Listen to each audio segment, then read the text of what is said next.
Hello everyone, my name is Olakunle Oyawale aka Pastor Dangote. In this video, I would like to show you how to feed the fish. Alright, come on, let's go. Yeah, oh, alright, it's a mini fish pond. Actually, it's owned by my dad. I just wanted to see what he does with his life, how he maintains, how he provides, how he feeds, you know. All right, it's a mini one. I just like to show you here. These are the fingerlings, and these ones are like 15. How many weeks old now? No, no, no. These are 6 weeks old. 6 weeks old. Oh God, I think the water needs to be changed. Still gonna get to do that one. Um, so this is one of the pond. This particular place takes the fingerlings, and eventually once they are matured, it gets to move them into the bigger pond. There's still another pond over there, but basically my dad used this one for just for family personal consumption. It's not really for commercial purposes, so it doesn't always stock them to the brim. But I like you to know that despite that, it really pays because, well, maybe because he doesn't really know the methods of making it less expensive. Because I actually know, and there are some experts who really know how to get it cheap, as in the feeding, because the feed is actually expensive. But it doesn't matter. He's actually enjoying his money because all he does when he needs to catch fish, all he does is just to come here, take whatever he wants, and you know, smoke it. Then there you go, feed, give it out to people, you know, dash it out to people. And so, what I want to tell you something. This is something you can do in your own house, in your own home. You can have something like this, and you can enjoy it. Actually, my dad was telling me that, um, like, take for instance, if you really want to get a fresh fish now, you know how much it will cost you. But for him, all he does is to just come here and just capture like five and smoke it. Then for sometimes it has fresh fish there. Okay, let me just throw some food to the fish now. Let's see how they will come and get the food.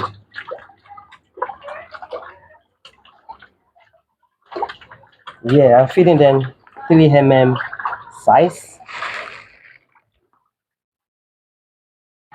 Yeah. Okay, here we have the matured ones. Actually, these are just leftovers of the ones that my dad already sold. So he just kept them just for the purpose of for personal consumption, but still enjoying it all the way. But actually, I just want to take you around for you to see some of these challenges that someone might be passing through, especially because of water. Can I show you what he did to make it easy, to make it simple, so that it's not stressed at all? Let me take you around. Yeah, all right. Here is one of the wells that supplies water to fill the pond. Yeah, this is one of the wells. Actually, my dad does a lot of agricultural stuff, so he doesn't just rely on that alone. He has another well. By the way, this is a bigger pond, but actually, he hasn't used this in a while now. So it's just an infrastructure that's still um, left there unused. But let me take you to the second well. There's another well that helps to supply water for the pond because one of the problem people have is how to changing of water, because if you don't change water you're going to have a problem, because like the carbon content of your feed of your fish will be too much, and that's not good for them. So as you can see, there are some reservoirs here, different tanks. Oh, where's the well? Okay, there's another overhead tank here. Yeah, there's another overhead tank here. There's tanks all over. Okay, there's another well. There's another well. And luckily, my father told me that the wells don't disappoint. They don't disappoint. You always have water. But let me still show you another thing. There's still another source of water. That's the pipe bore. That's the borehole. This is the borehole. And this particular borehole, it's like 127 feet deep. That's the depth, because there are 17 pipes that are drilled here now. So, oh, there's no water right now.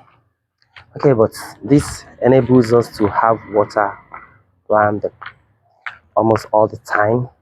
It enables us to have water all the time. So there's water everywhere. So we are able to use this to for whatever we need water for every point in time. So that's it.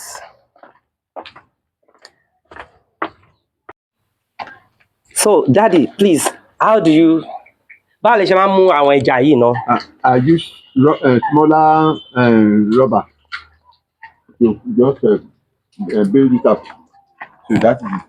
Okay. So because I cannot handle it with my hand, they will terrify me.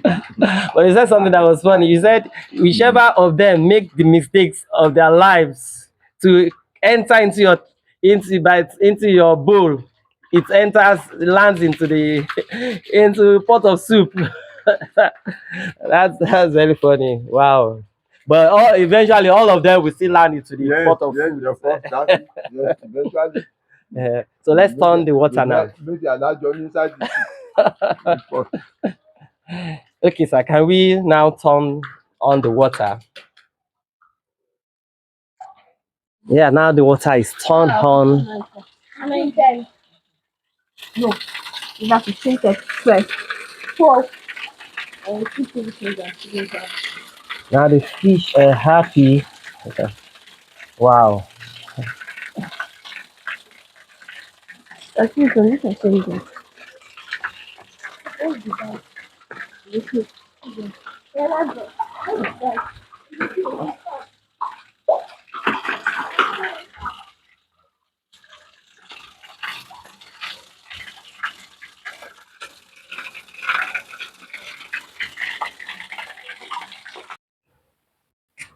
All right. Yeah, now we have a clean, clear pond. Wow, I believe the fish are happy right now. I just want you to know something. If you can see, this particular pond right here has tiles, and the tiles does something apart from the beauty. It's actually adding something that makes the fish enjoy a clearer environment. One thing, let me compare it with the pond that doesn't have tiles. If you can see this, you will see the sparogera, you see the greenish mucus and every other thing like that. And eventually, actually, my dad's still going to get to fix tiles here so that everything will be neat. So, but here with tiles in your pond, you won't have you have it clean all the time instead of all the grains that you see there. You won't see it if you have it this way. So that's how it is.